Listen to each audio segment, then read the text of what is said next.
Hello students, good morning.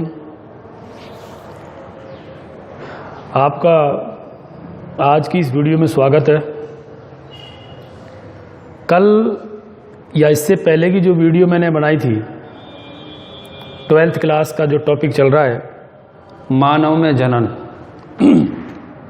Reproduction in human,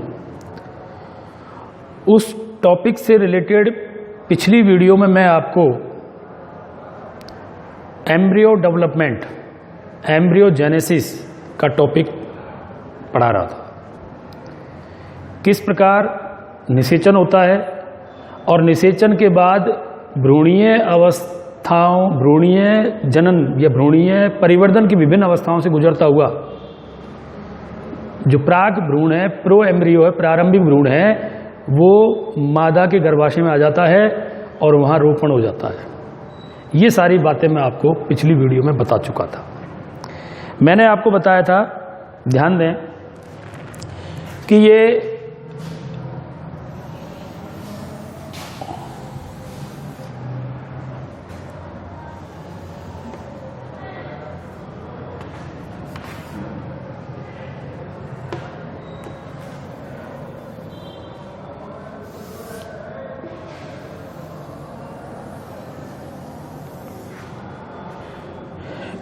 ये गर्भाशय था, ये गर्भाशय की दीवारें हैं,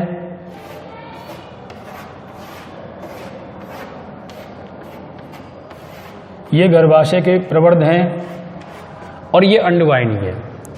और ये अंडवाहिनी का अग्रसिरा जो बताया था मैंने, एक कीपनुमा होता है जिसको इनफंडिबुलम कहते हैं, इनफंडिबुलम।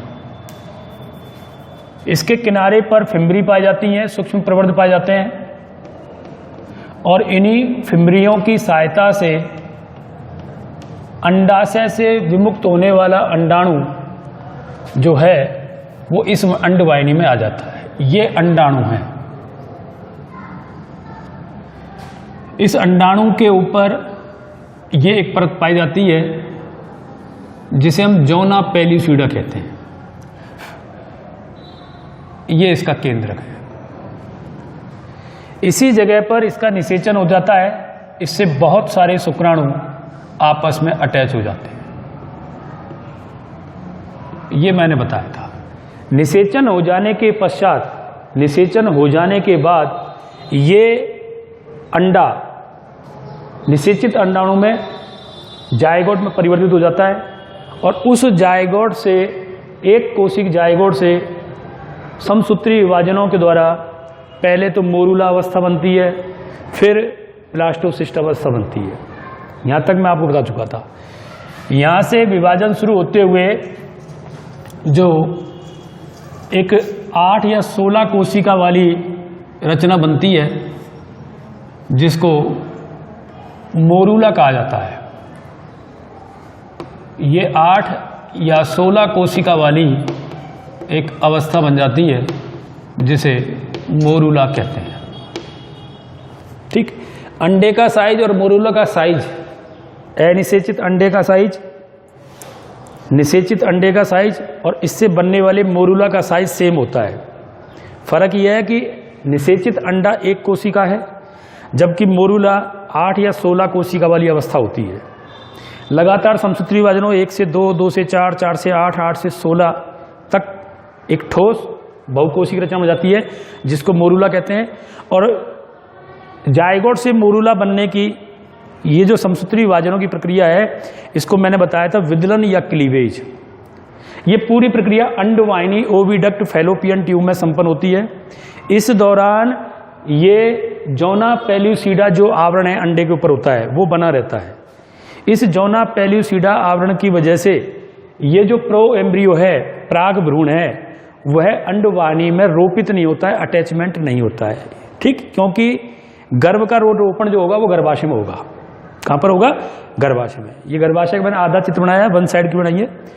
इसके पश्चात ये यहाँ से निकलकर यहाँ आ जाता है और एक जोना पेल्यूसिडा का आवरण हट जाता है और एक इस प्रकार से खोखली अंगूठी जैसी रचना में ये कन्वर्ट हो जाता है।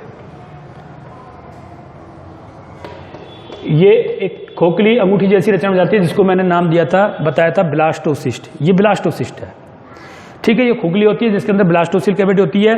बाहर की कोशिकाओं की एक परत बन जाती है जिसको कहा जाता है ट्रोफोब्लास्ट या पोषकोरक। ट्रोफोब्लास्ट या पोषकोरक कहते हैं। जोना पेलिस्यूडा थी वो यहाँ पर विलुप्त हो जाती है, ठीक है। और अंदर की तरफ कोशिकाओं का समूह एक तरफ इकट्ठा हो जाता है। ये कोशिकाएं हैं जिनको आंतरिक भ्रूणीय कोशिका कहते हैं, inner embryo cell mass. Inner embryo cell mass, आंतरिक भ्रूणीय कोशिका समूह। ब्लास्टोसिस्ट की ये रचना है। जिधर आंतरिक भ्रूणीय समूह होता है वह इसका एक्टिव पोल, एनिमल पोल कहलाता है, जबकि इसके अपोजिट जो दूसरा सिरा है वो इसका वेजिटल पोल, वानस्पतिक ध्रुव, अक्रियाशील ध्रुव कहलाता है। इसके पश्चात इस ट्रोफोब्लास्ट की कोशिकाओं के बाहर चारों तरफ सूक्ष्म प्रवर्ध निकलते हैं। ये सूक्ष्म प्रवर्ध निकलते हैं जिनको जरायु अंकुरक या कोरियोनिक विलाई कहते हैं।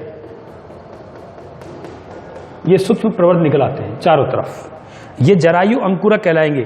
जो ट्रोफोब्लास्ट, ये ट्रोफोब्लास्ट लेयर है, इसकी आउटर सतह पर, बाह्य सतह पर ये सूक्ष्म प्रवर्ध निकलते हैं जिनको हम जरायु अंकुरक या कोरियोनिक विलाई कहते हैं। अब उसके बाद ये मूव करता हुआ गर्भाशय की दीवार के पास आता है, ठीक। और सक्रिय ध्रुव, जिधर इनर सेल मास होता है उधर के कोरियोनिक विलायकों की सहायता से ये गर्भाशय की भित्ति में घुसता है, गर्भाशय की भित्ति में धंसता है, प्रवेश कर जाता है, पूरी तरह अंदर प्रवेश कर जाता है। इसको बोलते हैं रोपण, इम्प्लांटेशन, अंतरारोपण या इम्प्लांटेशन। निषेचन के 7वें दिन यह इम्प्लांटेशन होता है। 7वें दिन निषेचन हो जाने के बाद 7वें दिन ब्लास्टोसिस्ट जो है गर्भाशय की एंडोमेट्रियम, आंतरिक परत जो होती है गर्भाशय की, उसमें पूरी तरह अंतरोपित हो जाता है। यहां पर ये अंतरोपित हो जाएगा, ये मान लो ये हो गया, ये ब्लास्टोसिस्ट है, ये यहां पर अंतरोपित हो गया। ये केवल इनके द्वारा, केवल सक्रिय ध्रुव के कोरियोनिक विलाइयों के द्वारा प्रवेश करता है। सक्रिय ध्रुव के बाहर जो कोरियोनिक विलाई होते हैं, जरायु अंकुरक, इन्हीं की सहायता से प्लेसेंटा बनता है, अपरा बनता है। और इसी प्लेसेंटा से, ये प्लेसेंटा जो होता है गर्भाशय के रक्त कोटरों में धंस जाता है और उस रक्त से, गर्भाशय के रक्त कोटरों से पोषक पदार्थों को, ऑक्सीजन को लेकर इन कोशिकाओं को उपलब्ध कराता है। क्लियर। और ये कोशिकाएं लगातार समसूत्री विभाजन करके आगे का भ्रूणीय परिवर्धन कंप्लीट करती हैं। तो एक कोशिक जायगोट से 16 कोशिका वाले मोरूला बनने की क्रिया को मोरुलेशन या क्लीवेज या विदलन कहते हैं। और मोरूला से ब्लास्टोसिस्ट बनने की क्रिया को ब्लास्टुलेशन कहते हैं। ब्लास्टुलेशन के बाद इम्प्लांटेशन होता है और इम्प्लांटेशन पूरा हो जाने के बाद आगे की प्रक्रिया शुरू हो जाती है जिसको बोलते हैं गैस्ट्रुलेशन, कोरक भवन। गैस्ट्रुलेशन या कोरक भवन कहते हैं, वो होगा। अब कैसे होगा, किस तरीके से होगा, आज मैं जो टॉपिक लेकर चल रहा हूं वो लेकर चल रहा हूं गैस्ट्रुलेशन का, ठीक है। गैस्ट्रुलेशन, मोरूला के बाद जब ब्लास्टोसिस्ट बनती है तो जोना पेलिस्यूडा विलुप्त हो जाती है और विलुप्त होने के तुरंत बाद ही इस ट्रोफोब्लास्ट की जो लेयर बनती है उसके चारों तरफ, बाहर की तरफ सूक्ष्म प्रवर्ध निकलाते हैं जिनको जरायु अंकुरक या कोरियोनिक विलाई कहते हैं। और इन्हीं की सहायता से ये गर्भाशय की आंतरिक परत एंडोमेट्रियम में पूरी तरह धंस जाता है। इस प्रकार के अंतरारोपण को अंतराली रोपण कहते हैं। और इन्हीं जरायु अंकुरकों की सहायता से प्लेसेंटा बनता है और ये प्लेसेंटा गर्भाशय दीवार का जो रक्त कोटर होता है उस रक्त में प्रवेश कर जाता है और उस रक्त से पोषक पदार्थ और ऑक्सीजन लेकर इन कोशिकाओं को उपलब्ध करवाता है। और इन कोशिकाओं में उत्पन्न होने वाले अपशिष्ट पदार्थों को यही प्लेसेंटा वापस रक्त में डाल देता है। यानी कि प्लेसेंटा जो होता है बनने वाले भ्रूण और गर्भाशय के मध्य एक संयोजक कड़ी का कार्य करता है जिसके माध्यम से भ्रूण को लगातार पोषण प्राप्त होता है, ऑक्सीजन प्राप्त होती रहती है और इस भ्रूण में बनने वाले अपशिष्ट पदार्थों को ये वापस माता के रक्त में ट्रांसफर करता रहता है। अब बात करेंगे इम्प्लांटेशन के बाद जो अगला चरण होता है वो है गैस्ट्रुलेशन, कोरक भवन। अब ये कोरक भवन की प्रक्रिया क्या है, कैसे बनता है, इसके विषय में मैं आपको समझाता हूं, तो ध्यान दीजिए आप।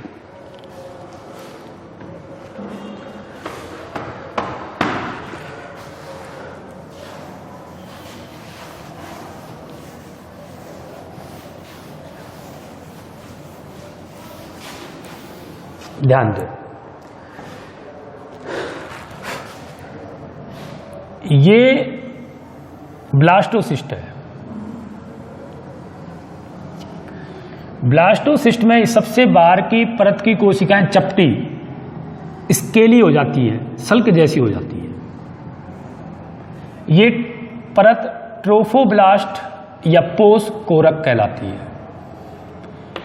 ये ट्रोफोब्लास्ट है, ठीक।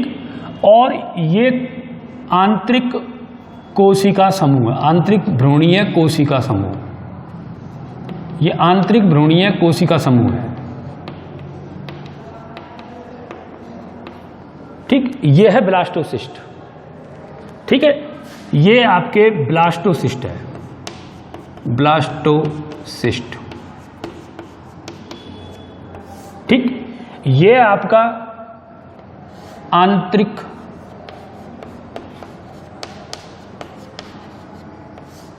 भ्रूणीय कोशिका समूह, कोशिका समूह है। और ये जो गुहा है ये कहलाती है blastocoel cavity, blastocoel cavity, blastocoel गुहा। क्लियर? ब्लास्टोसिस्ट है ये। इसमें प्रत्येक कोशिका, जो आंतरिक भ्रूणीय कोशिका है, उसकी प्रत्येक कोशिका ब्लास्टोमियर कहलाती है। ये सारी कोशिकाएं सेम टू सेम होती हैं। इनमें कोई आकारिकी, कोई व्यवहारिकी, कोई क्रियात्मक, कोई संरचनात्मक, कोई आनुवांशिक, किसी प्रकार का कोई विभेदन नहीं होता है। सेम टू सेम होती हैं। और सभी कोशिकाओं में अगर हमको इनको अलग अलग कर दें तो प्रत्येक कोशिका में पूरा जीव बनाने की क्षमता बढ़ जाती है। अर्थात ब्लास्टोमियर जो होती हैं वो प्रत्येक कोशिका अपने आप में एक पूर्ण सख्त कोशिका होती है, टोटीपोटेंट सेल होती है। कोशिकाओं के द्वारा अपने संपूर्ण जीव को बनाने की जो क्षमता होती है उसे पूर्ण सख्तता या टोटीपोटेंसी कहते हैं। तो ये क्षमता ब्लास्टोमियर्स में पाई जाती है। अब इस ब्लास्टोमियर्स से 3 जनन स्तरों वाली गैस्ट्रूला अवस्था बनेगी और इस पूरी प्रक्रिया को हम कोरक भवन या गैस्ट्रुलेशन कहते हैं। अब कैसे होता है वो ध्यान दीजिए। सबसे पहले ये ब्लास्टोसिस्ट की जो आंतरिक भ्रूणीय कोशिकाएं लगातार समसूत्री विभाजन करती हैं और बनने वाली नई ब्लास्टोमियर्स विशेष प्रकार की दिशाओं में गति करती हुई नई परतों का निर्माण करती हैं। ब्लास्टोसिस्ट का समसूत्री विभाजन करके विशिष्ट दिशाओं में गति करना विकासीय संरचनात्मक गति कहलाता है, मार्फोलॉजिकल मूवमेंट कहलाता है। विकासीय गतियां, भ्रूणीय विकासीय गतियां कहलाती हैं, जो एपिबोली, एम्बोली, कई प्रकार की ये होती हैं। क्लियर? तो सबसे पहले ये जब चलेगा तो ध्यान दीजिए, ये आपके ट्रोफोब्लास्ट है ही,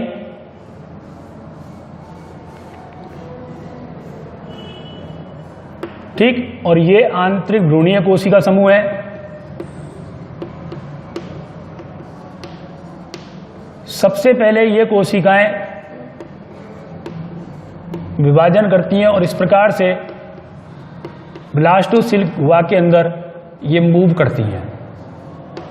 ये इधर मूव करेगी और ये इधर मूव करेगी और एक नई परत का निर्माण होगा। एक नई परत का निर्माण होता है जिसे बोलते हैं एंडोडर्म। सबसे पहले भ्रूणीय परिवर्धन के दौरान जब ब्लास्टोसिस्ट से गैस्ट्रूला का निर्माण होगा तो सबसे पहले एंडोडर्म बनेगी, उसके बाद एक्टोडर्म बनेगी और सबसे लास्ट में मीजोडर्म बनती है। ये क्रम ध्यान रखना। 3 जनन स्तर बनेंगे, बाह्य जनन स्तर, मध्य जनन स्तर, अंत जनन स्तर, एक्टोडर्म, मीजोडर्म और एंडोडर्म। लेकिन इनमें सबसे पहले अंतः जनन स्तर एंडोडर्म का निर्माण होता है, उसके बाद एक्टोडर्म का निर्माण होगा, बाह्य जनन स्तर का, और सबसे लास्ट में इन दोनों के मध्य में मध्य जनन स्तर मीसोडर्म का निर्माण होता है। तो सबसे पहले आंतरिक भ्रूणीय आंतरिक भ्रूणीय कोशिकाएं समसूत्री विभाजन करती हुई एंडोडर्म का निर्माण करती हैं और ये ब्लास्टोसिल गुहा के अंदर एक नई परत का निर्माण करती हैं। तो ध्यान दो, इस प्रकार से ये एक नई परत का निर्माण हो जाएगी। ये तो आपकी ट्रोफोब्लास्ट है ही, मैं बार बार इसको बना रहा हूं, ध्यान देना।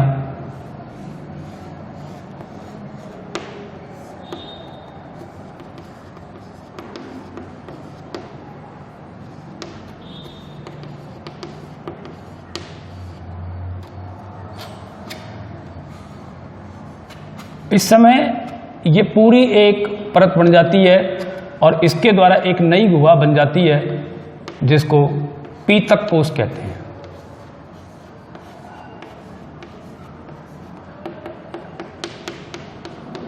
ये एक पूरी एंडोडर्म बन गई और एक नई ब्लास्टोसिल कैविटी के अंदर एक नई गुहा बन गई जिसको बोलते हैं योक सैक या पीतक कोष। इसके बाद तुरंत दो काम होते हैं। ट्रोफोब्लास्ट की तरफ वाली कोशिकाएं जो बाकी शेष कोशिका बस्ती हैं वो स्तंभाकार हो जाती हैं और एक नई परत का निर्माण करती हैं और इसी समय इस एंडोडर्म और इस ट्रोफोब्लास्ट के अंदर कोशिकाओं का विभाजन होने से कोशिकाएं बन जाती हैं बहुत सारी। ये कोशिका बन गई। एंडोडर्म और ट्रोफोब्लास्ट के बीच में ये इस प्रकार से कोशिकाएं बन जाती हैं जिनके बीच में छोटी छोटी रिक्तिकाएं होती हैं। ये बन गई, ये कोशिकाएं हैं। ये कहलाती है अतिरिक्त भ्रूणीय मीसोडर्म। अतिरिक्त भ्रूणीय मीसोडर्म कहलाएगी। मतलब ये मीसोडर्म बनी तो सही लेकिन ये भ्रूण के निर्माण में भाग नहीं लेती है, इसलिए इसको एक्स्ट्रा मीजोडर्मल कहते हैं। अतिरिक्त embryo mesoderm, extra embryo mesoderm अतिरिक्त भ्रूणीय मीजोडर्म कहा जाता है। और इसके बाद ये जो अतिरिक्त जो शेष कोशिकाएं बची हैं आंतरिक भ्रूणीय कोशिकाएं ये स्तंभाकार हो जाएंगी और एक्टोडर्म का निर्माण करती हैं। तो ध्यान दो यहां पर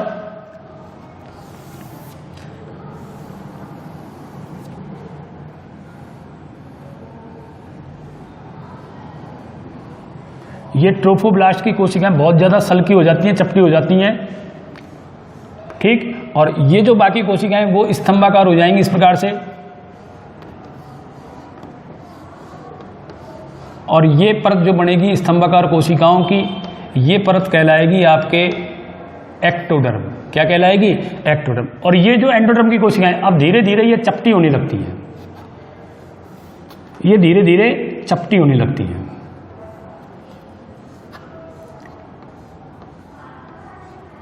और जो अतिरिक्त भ्रूणीय मीजोडर्म बनी थी, जो अतिरिक्त भ्रूणीय मीसोडर्म बनी थी, ये एंडोडर्म हो गई, ये एक्टोडर्म हो गई, ये एंडोडर्म है, ये अब बन गई एक्टोडर्म। और ये जो अतिरिक्त भ्रूणीय मीसोडर्म बनी थी, इसके बीच बीच में जो छोटी छोटी कोशिका रिक्तिकाएं थी वो आपस में मिलकर एक बड़ी रिक्तिका बना लेती हैं। कुल उसके कारण ये अतिरिक्त भ्रूणीय मीसोडर्म दो भागों में विपाटित हो जाती है, बढ़ जाती है। जो एक तरफ तो यहां चलती है इस प्रकार से, एक परत तो ये बन गई, ट्रोफोब्लास्ट की तरफ बन जाती है एक परत, ये जो डॉट डॉट करके बना रहा हूं मैं आपको, ठीक है नहीं। और एक आ जाती है एंडोडर्म के पास इस प्रकार से, ये हो गया। तो बाहर जो बनती है भ्रूणीय मीजोडर्म अतिरिक्त भ्रूणीय में जो दो परतों में बट गई, ये जो परत कहलाएगी ये कहलाएगी पैराइटल मीसोडर्म, पैराइटल मीसोडर्म। और ये जो बनी है दूसरी एंडोडर्म के पास बनती है जो वो कहलाती है विसरल मीसोडर्म, विसरल मीसोडर्म।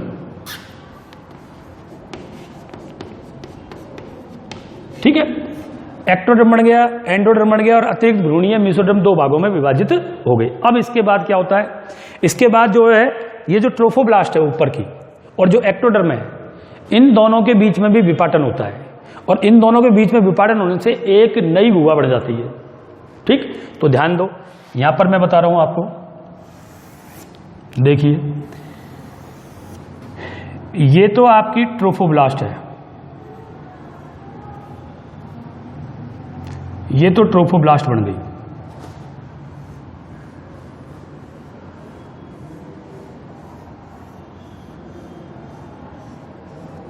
ठीक, और इधर इसकी कोशिकाएं विभाजन करके एक परत बनाती हैं, ये परत बनेगी कोशिकाओं की,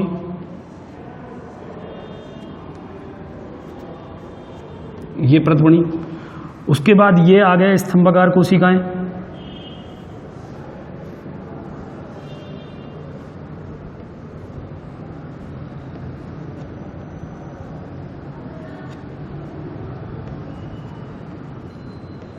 ये स्तंभाकार कोशिकाएं हैं।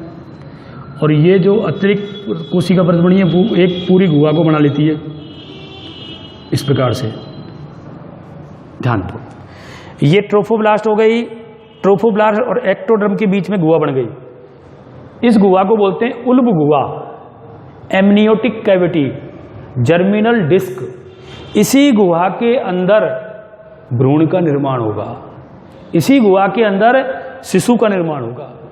इसको एमनियोटिक कैविटी या जर्मिनल डिस्क या भ्रूणीय गुहा कहते हैं, ठीक। और इसके नीचे ये आपकी एंडोडर्म, जिसकी चपटी कोशिकाएं हो जाती हैं, बिल्कुल बिल्कुल सल्क जैसी चपटी कोशिका हो जाएगी।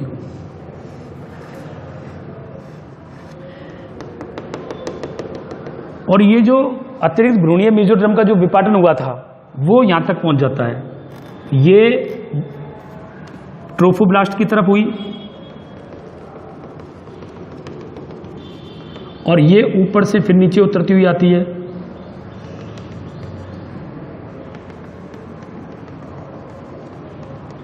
इस प्रकार से।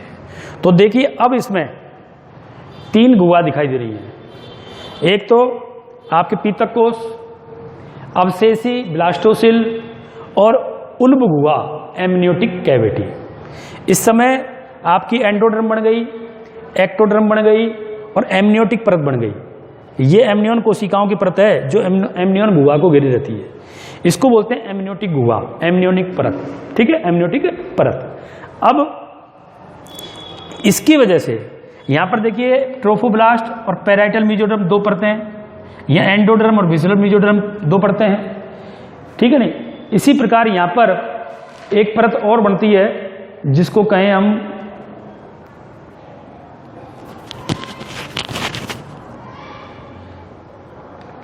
एमनियोटिक परत और विसरल। ये जो परत है एमनियोटिक परत है और विसरल मेसोडर्म है, ठीक है। 3 चीजें बनी हैं यहां पर अभी तक। ये अतिरिक्त भ्रूणीय झिल्लियां कहलाती हैं, extra embryonic membrane, extra embryonic membrane, अतिरिक्त भ्रूणीय झिल्लियां जो भ्रूण के निर्माण में तो भाग नहीं लेती हैं लेकिन बनने वाले भ्रूण की सुरक्षा और पोषण से संबंधित कार्यों को संपन्न करती हैं। 3 यहां पर 3 बन चुकी हैं, जबकि बनती 4 प्रकार की झिल्लियां हैं। एक झिल्ली ये रही बाहर, पैराइटल मेसोडर्म और आपके ट्रोफोब्लास्ट। दूसरा है एंडोडर्म और विसरल मेसोडर्म और तीसरा है एमनियोटिक परत और विसरल मेसोडर्म। चौथी और बनती है इसके अगले स्टेप में। अभी तक 3 प्रकार की अतिरिक्त भ्रूणीय झिल्लियां बन चुकी हैं, जिनको यहां पर ये जो एमनियोटिक परत और विसरल मेसोडर्म ये कहलाएगी एमनियोन झिल्ली, एमनियोन झिल्ली, ठीक। और ये कहलाएगा कोरियोन झिल्ली, बाहर का कोरियोन, कोरियोन झिल्ली। और ये एंडोडर्म वाला कहलाएगा पीतक कोष, पीतक कोष झिल्ली, पीतक कोष झिल्ली, ठीक है। एक चौथी और बनती है जिसको बोलते हैं एलेंटॉइस झिल्ली। क्या बोलेंगे उसको? एलेंटॉइस झिल्ली बोलेंगे उसको। और एलेंटॉइस झिल्ली जो होती है एंडोडर्म, ये वाली एंडोडर्म, और जो भ्रूणीय मेसोडर्म बनेगी, एक्टोडर्म और एंडोडर्म के बीच में एक नई परत बनेगी जिसको बोलेंगे भ्रूणीय मेसोडर्म। उस भ्रूणीय मेसोडर्म से और इस एंडोडर्म से एक नई झिल्ली बनेगी जिसको बोलेंगे एलेंटॉइस झिल्ली, ठीक है। इस प्रकार मानव के भ्रूणीय परिवर्तन के दौरान ब्लास्टोसिस्ट से गैस्ट्रुलेशन के समय, गैस्ट्रुला बनते समय 3 जनन स्तर बनने के साथ साथ 4 प्रकार की अतिरिक्त भ्रूणीय झिल्लियां और बनती हैं जो भ्रूण की सुरक्षा और पोषण से संबंधित कार्य करती हैं, भ्रूण के निर्माण में भाग नहीं लेती हैं। ये 3 प्रकार की होती हैं, एमनियोन झिल्ली, पीतक कोष, कोरियोन झिल्ली और एलेंटॉइस झिल्ली। ठीक, एमनियोन झिल्ली की यदि हम बात करें, ध्यान से सुनना, अब यहां पर एक नई बात दे रहा हूं। एमनियोन झिल्ली जो होती है वो केवल रेप्टाइल वर्ग, एविज वर्ग और मैमेलिया वर्ग, 3 वर्गों के प्राणियों में ही बनती है भ्रूणीय परिवर्धन में। रेप्टाइल्स, एविज पक्षी वर्ग और मैमेलिया स्तनधारी वर्ग। पिसीज और एम्फीबिया में ये नहीं बनती है। इस आधार पर जो कशेरुकी प्राणी हैं, एमनियोन झिल्ली बनने के आधार पर कशेरुकी प्राणियों को 2 भागों में आता, एमनियोटिक और एन एमनियोटिक। ठीक है, एमनियोटिक प्राणी वे होते हैं जिनके भ्रूणीय परिवर्धन के दौरान एमनियोन झिल्ली बनती है भ्रूण के चारों तरफ, क्योंकि भ्रूण इसके अंदर बनेगा और उसके चारों तरफ एमनियोन झिल्ली बन गई, तो ऐसे प्राणी एमनियोटिक प्राणी कहलाते हैं। और वे प्राणी जिनके भ्रूणीय परिवर्धन के समय भ्रूण के चारों तरफ एमनियोन झिल्ली नहीं बनती है, वे एन एमनियोटिक प्राणी कहलाते हैं। और वे 2 वर्ग के प्राणी हैं, पिसीज और एम्फीबिया। जबकि एमनियोटिक प्राणी 3 हैं, रेप्टिलिया वर्ग सरीसृप, एविज वर्ग पक्षी वर्ग और मैमेलिया वर्ग स्तनधारी वर्ग। ये तीनों वर्ग के प्राणी एमनियोटिक प्राणी होते हैं। उसके बाद यहां पर ये हो गया, ये एक्टोडर्म है और ये एंडोडर्म है। इन दोनों के बीच में अब भ्रूणीय मीसोडर्म बनती है, इन दोनों के विभाजनों से। तो अब ध्यान दीजिए, नया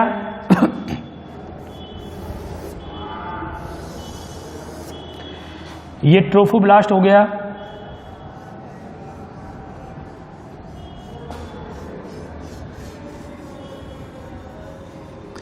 ये एमनियोन परत हो गई,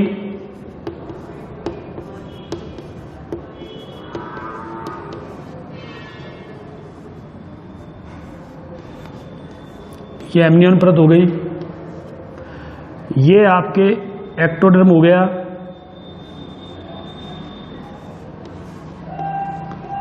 ये एक्टोडर्म बन गया, और इन दोनों के बीच में ये भ्रूणीय मीसोडर्म बन गई, ये भ्रूणीय मीसोडर्म बन गई, और ये एंडोडर्म,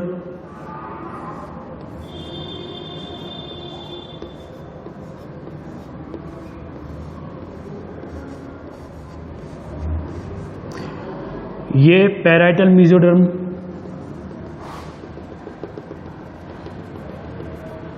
ये विसरल मीसोडर्म,